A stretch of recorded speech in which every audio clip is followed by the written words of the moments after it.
ಓಂ ನಮೋ ನಾರಾಯಣಾಯ. ವೃಷಭ ರಾಶಿಯವ್ರಿಗೆ ಮಾರ್ಚ್ ತಿಂಗಳಲ್ಲಿ ಏನೆಲ್ಲ ಫಲಾನುಫಲ ಇದೆ ನೋಡೋಣ ಬನ್ನಿ. ಈ ತಿಂಗಳು ನಿಮ್ಗೆ ಮುಟ್ಟಿದ್ದಲ ಚಿನ್ನ ಅಂತ ಹೇಳ್ಬೋದು. ಆದ್ರೆ ನೀವು ಅಹಂಕಾರನ ಬಿಡ್ಬೇಕಾಗತ್ತೆ. ನಿಮ್ಮ ಸಹನೆ ಮತ್ತು ಶ್ರಮ ಈ ಅವಧಿಯಲ್ಲಿ ಫಲ ನೀಡುವ ಸಾಧ್ಯತೆ ಇದೆ. ನಿಮ್ಮ ಕುಟುಂಬದಲ್ಲಿ ಸಂತೋಷದ ವಾತಾವರಣ ಇರುತ್ತೆ.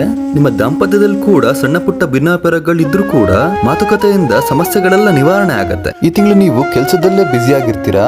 ಬೇರೆ ಬೇರೆ ಕಡೆ ಸುತ್ತಾಡ್ಕೊಂಡು ಕೆಲಸ ಮಾಡ್ತೀರಾ. ಈ ತಿಂಗಳು ನೀವು ನಿಮ್ಮ ಸ್ನೇಹಿತರ ಜೊತೆ ಪ್ರವಾಸಕ್ಕೂ ಕೂಡ ಹೋಗ್ತೀರಾ.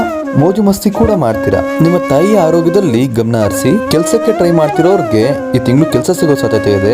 ನೀವು ಅವಕಾಶ ಸಿಕ್ಕಿದ್ದನ್ನ ಕರೆಕ್ಟ್ ಆಗಿ ಉಪಯೋಗಿಸ್ಕೊಳ್ಳಿ, ಎಲ್ಲ ಒಳ್ಳೇದಾಗತ್ತೆ. ನಿಮ್ಮ ಸೋಂಬೇರಿತನದಿಂದ ಅವಕಾಶಗಳನ್ನ ಕಳ್ಕೊಂಡ್ರೆ ಮತ್ತೆ ಸಿಗಲ್ಲ. ನಿಮ್ಮ ಶತ್ರುಗಳನ್ನು ಕೂಡ ಈ ತಿಂಗಳು ಕರೆಕ್ಟ್ ಆಗಿ ಮಟ್ಟ ಹಾಕ್ತೀರಾ.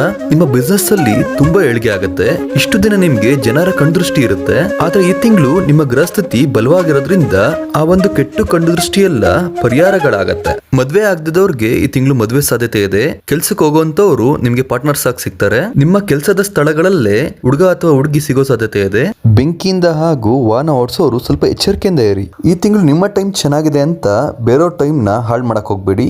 ಕರ್ಮ ಅನ್ನೋದು ಯಾವಾಗ್ಲೂ ಇರುತ್ತೆ ಅನ್ನೋದನ್ನ ಮರಿಬೇಡಿ. ಪ್ರತಿ ಮಂಗಳವಾರದಂದು ಗಣಪತಿಗೆ ಕಡಲೆಕಾಳು ಹಾಗೂ 21 ಗರ್ಕೆಯನ್ನು ಅರ್ಪಿಸೋದ್ರಿಂದ ಏನೇ ಸಂಕಷ್ಟಗಳಿದ್ರೂ ಈ ತಿಂಗಳು ನಿವಾರಣೆ ಆಗತ್ತೆ.